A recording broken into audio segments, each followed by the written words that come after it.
This week on Christian World News, the Nigerian girl who chose faith over freedom. Now the world is rallying to her cause.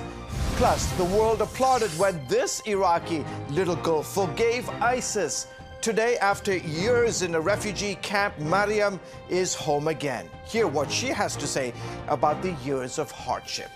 And millions take to the streets in Hong Kong. We'll tell you what's behind these massive protests and the role the church is playing. Hello everyone, welcome to this week's edition of Christian World News. I'm George Thomas. My colleague Wendy Griffith is on assignment. A young Nigerian Christian girl has been declared a slave for life by Muslim militants. 16-year-old Leah Sharibu is held hostage by the Boko Haram terrorist group. Leah's mom traveled to Washington, D.C. this week on a mission to secure her freedom. John Jessup has her story. Rebecca Sharibu has little to smile about, grieving a loss no parent should bear. My name is Rebecca. I come here to plead the government of U.S. to please help me for her release. Her daughter, Leah, was kidnapped at school along with 109 other girls, taken by Boko Haram, a deadly Nigerian terror group with ties to ISIS. The Nigerian government negotiated the release of each girl except for Leah. Her captors wouldn't let her go unless she renounced her Christian faith.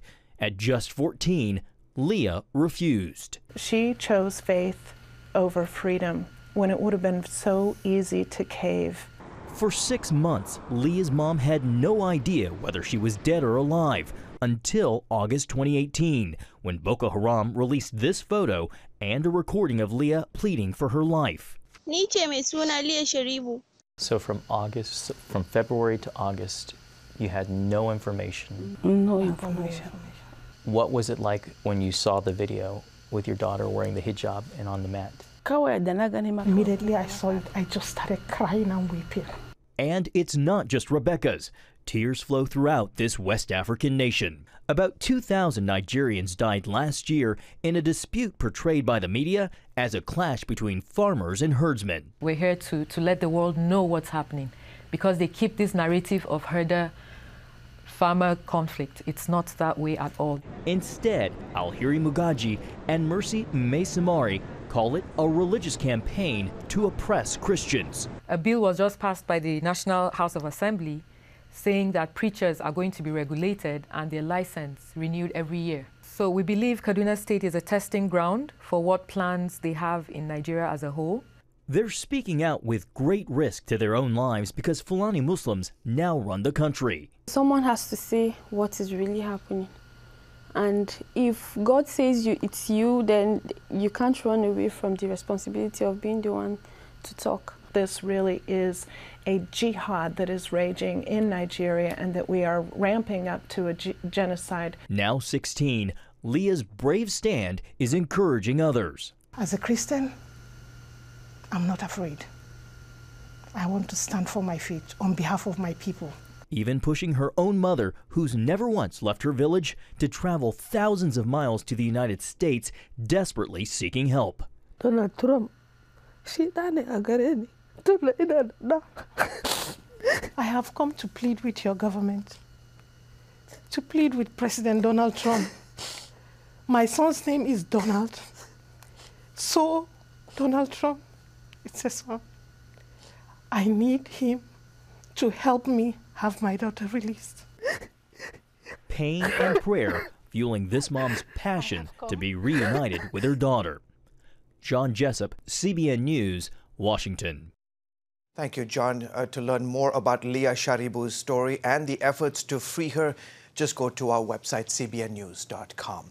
4 years ago, we introduced you to a little girl from Iraq. Maryam touched people around the world when she said she forgave ISIS for chasing her family from their city. Today, she and her family, they are back in her home in town of Karakosh. The same Sat7 reporter who first told her the story caught up with Maryam to hear her testimony of God's faithfulness.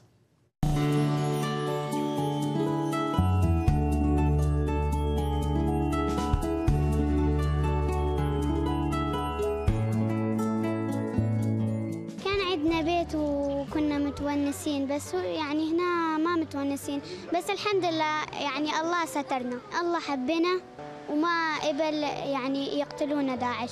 انت حاسه بايه ناحيه الناس اللي ممكن تبقى خرجتك من البيت وتعبتك؟ ما راح اسويهم ولا شيء، بس يعني اقول لله يسامحهم.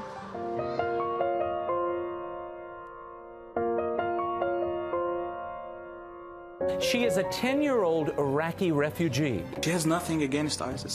She forgives them. But even if you do have hardships there, you still have hope and light. It's very important for people in America to hear this message. Today, I learned that Maryam and her family returned safely to their original home in Karakosh. I came to visit them and to see how they are experiencing God's faithfulness by bringing them back to their homeland. This is one of Maryam's wishes that came true.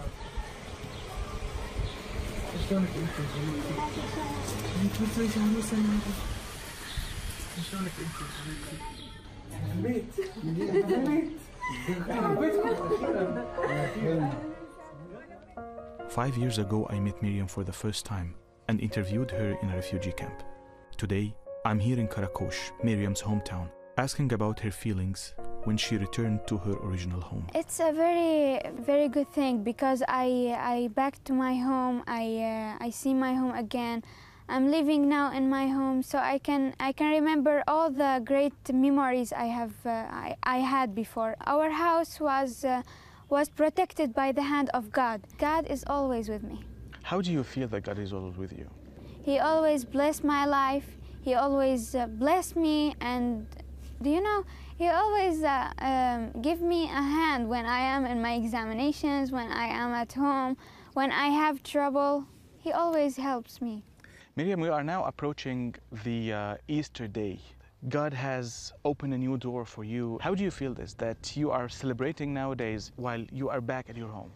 Look, it's not about the house. It's not about the place that you're living in. It's about what you feel in your heart. It's about what you see that God is doing for you. It's about that God is always protecting, and you can just count on Him. Oh, that is so beautiful. Some Iraqi and Syrian Christians are still without their homes. We encourage our viewers to continue praying for those refugees.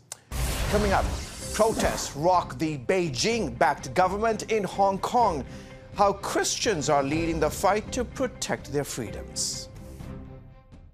People want to know, is there a plan and how do you find it? CBN presents The Plan.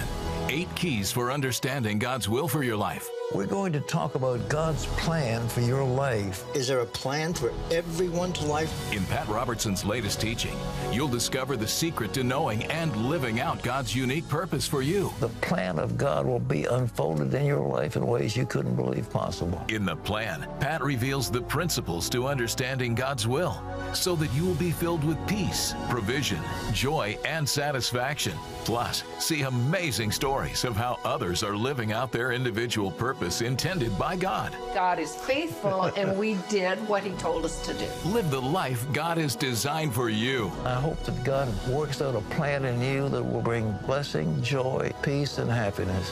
Get the plan. Call 1-800-700-7000 or visit cbn.com. Remember for a moment what it was like to be a child. You believed every story you were told. You saw a world full of endless possibilities. What stories will the world's orphaned and at-risk children believe? We believe the Bible tells the only story truly worth believing. We believe that every child should have the opportunity to dream, the chance to take challenges and turn them into possibilities, the chance to stand on the promises of God, to recognize their place in the greatest story ever told. They have their whole lives ahead of them. Theirs is a world of endless possibilities. They are looking for a story to believe. We will tell them that story. Will you join us?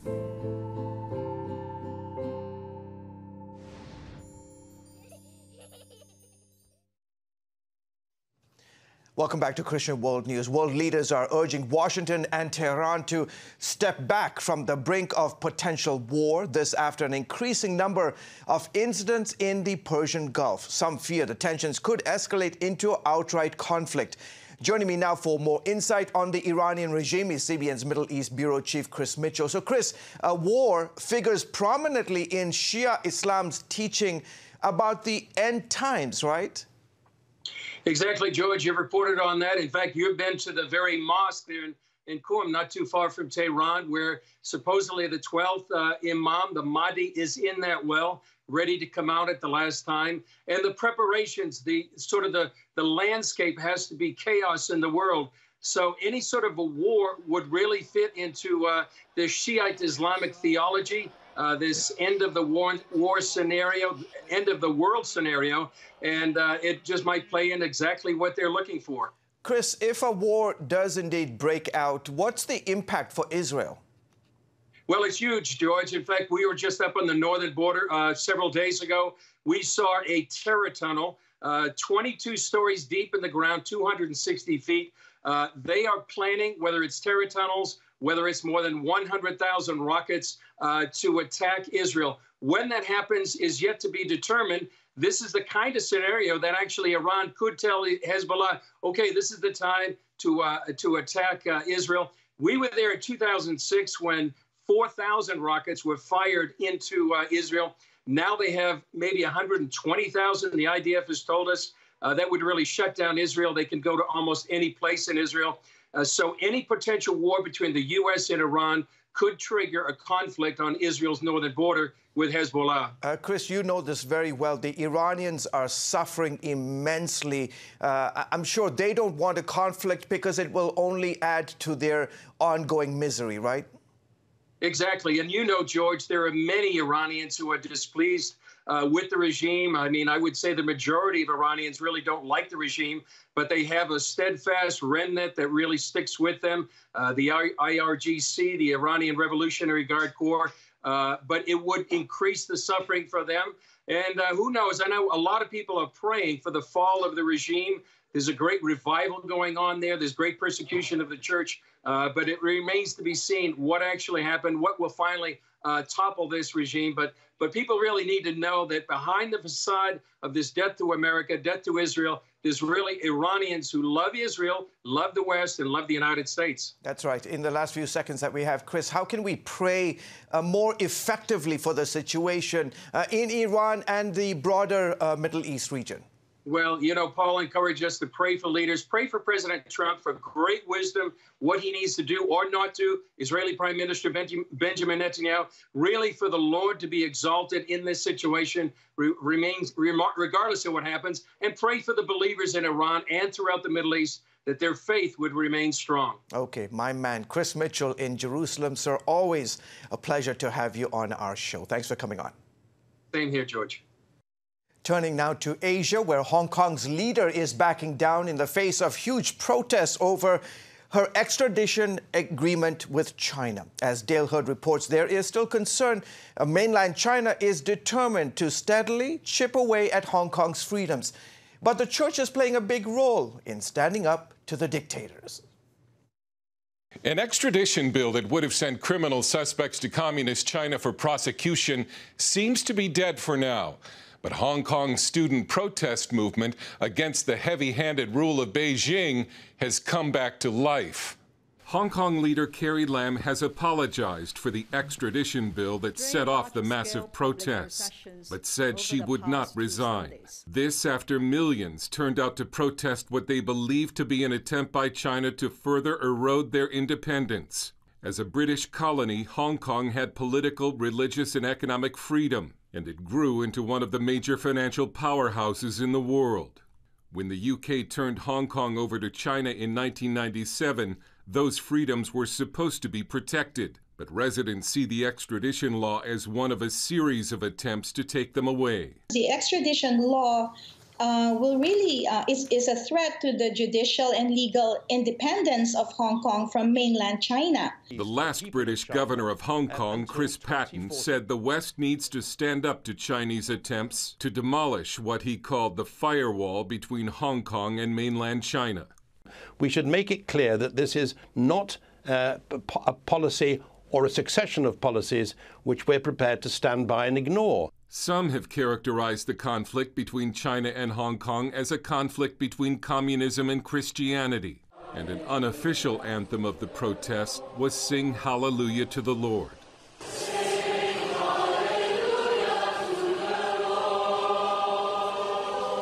A key protest leader who is a Christian, Joshua Wong, says China's extradition plan has blown up in its face, reigniting the protest movement against the dictatorial rule from China. Beijing and Carrie Lam transform whole generation of youngsters from normal citizen to dissident.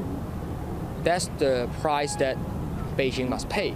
Secretary of State Mike Pompeo says Hong Kong will be on the agenda when President Trump meets with Chinese President Xi at the G20 summit in 10 days. The president's always been a vigorous defender of human rights. He's going to get the opportunity, I think, to see President Xi in just what'll be a couple of weeks now in Osaka, Japan at the G20 summit.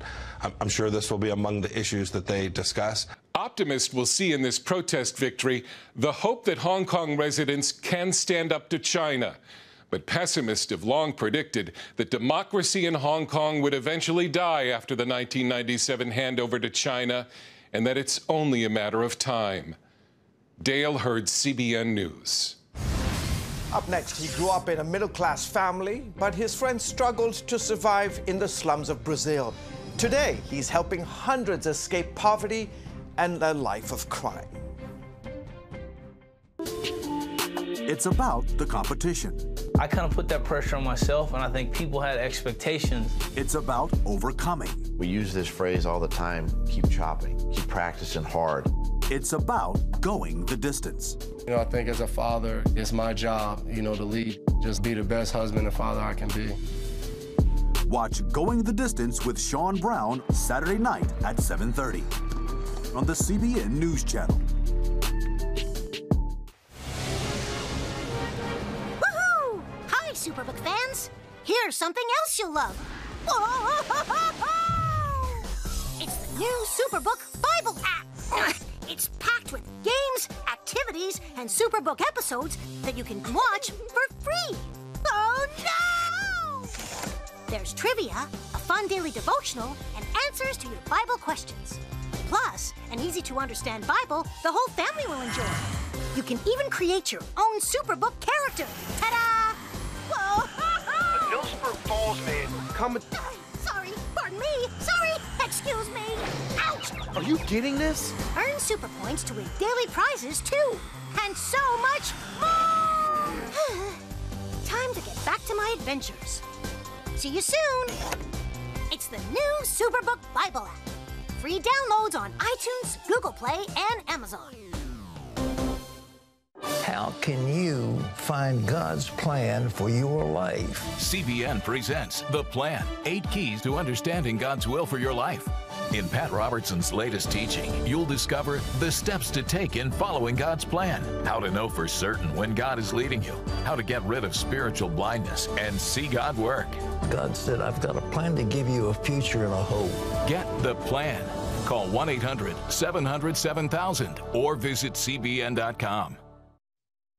And welcome back to the broadcast. All around the world, Christian men and women are quietly at work, preaching the gospel and changing lives, sometimes in the most unexpected places. Recently, my co-host Wendy Griffith discovered a ministry that's working to bring light to one of the darkest places in South America. Take a look. Brazil's beautiful beaches draw millions of tourists to its sandy shores every year. But there's a darker side to this South American nation, a poverty so severe that people become trapped for generations. Living in the slums or shanty towns, they find escape in drugs and alcohol and a life of crime. Take a look.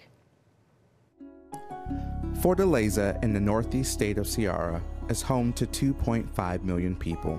The beaches are a tropical paradise, but despite recent economic growth, there are still hundreds of thousands of people in the city living on less than $2 a day. In the overcrowded slums or favelas, having a home means that you have 4 poorly constructed walls on invaded land. These homes have no planning controls, no sewage systems, improvised plumbing, and often no road access. These are the physical conditions of the slums. The social conditions are even worse. Drug-related gang violence is unquestionably the biggest problem in the favelas of Fortaleza.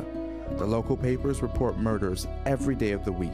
The majority of the victims are under 25.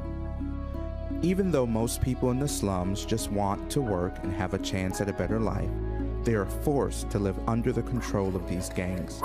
Daily life, which is already hard because of physical poverty, is made even worse by violence, which adds insecurity, fear, grief, and desperation. After an interrupted night of sleep in a room of 7 or 8 people, undernourished children have to literally dodge bullets to get to school, often only to find that the school is closed because teachers are on strike. This is where Channel to Brazil for Christ steps in. So our work takes place here in the heart of the slum community, and primarily what we're trying to do is offer children a safe place to be during the daytime. The slums are incredibly dangerous places, and what happens is children who live and growing up in the slums, they see and hear everything that's going on.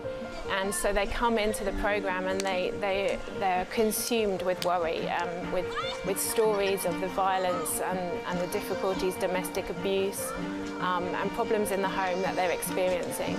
So really what we're trying to do is provide a place where they can come, they can feel safe and loved, and know that they're special and that they're cared for. We'll talk about these kids that you've been doing this ministry now for 38 years to the children in the favelas. What are the risks to growing up in this much poverty? Very high. The risks are very high. 30% of the children never graduate high school. 80% of the children never graduate high school, right. And they don't go into college. And besides that, there is 70,000 homicides a year. In Brazil, the ages of 14 to 21. 70,000? 70,000 homicides a year. Wow. Nobody's been talking about this, but it's right in our neighborhoods, teenagers fighting for drug territory, for revenge, and so on. So it's not uncommon that we see in our community 2 or 3 murders a week. Mark, how is your ministry helping kids escape this darkness? Primarily, we have to change the children's heart from cynicism to hope. So once they believe they can have hope, they can fight for themselves. Wow. And I believe Jesus Christ is the answer to all of that. How do you bring Jesus into the slums in order for these kids to even know about him? Well, Jesus said that talks about love not only with words, but words and deeds. So we get an educational program. The kids come to the program every day. 260 children daily hears the gospel of Jesus Christ through devotion. They have chapels every Friday. And all the staff are Christian people. And we have 20 staff members, all Christians, from the caretaker to the director. And so they have the influence of receiving the good news of Jesus Christ through not only through the word, but also through their conviction, their lifestyle, and their behavior. Now, some of these slum kids have graduated college and have come back to help in this ministry, right? Yeah, that's right. We have taken children from no hope, no dreams, thinking about what I'm going to need today, to create hope and expectation, and take them from first grade all the way through high school, from high school to college. They're the first ones in the community to graduate from college. Well, can you give us an example? I'm sure there's somebody comes to mind who's gone through this transformation, one of your I'm talking about Lucilene and Adalberto. Adalberto, out of his 10 friends, grew up in the slum community. 8 are dead, 1 is in prison, and him. 10 friends he grew up with. Lucilene, they escaped from marriage. Lucilene, her in a fight, in a drug fight, her brother killed her dad, and he went to prison. Right. So that kind of lifestyle, that young girl got hope in Jesus Christ, was coached. We expected her to do something for her life. We give an educational program. We gave a college program. Today, she is the head of a large company, of HR companies, 2,000 employees. Amazing. And doing a training program on drug addiction on the factory. Mark, how can our viewers help these kids in the Brazil slums? What can we do? They can check on the website and the channel.org. There is a website there. They can call a number and they can become dream builders. It's a program that you have. Once you give $30 a month, we send you a child story. So that would be a connection.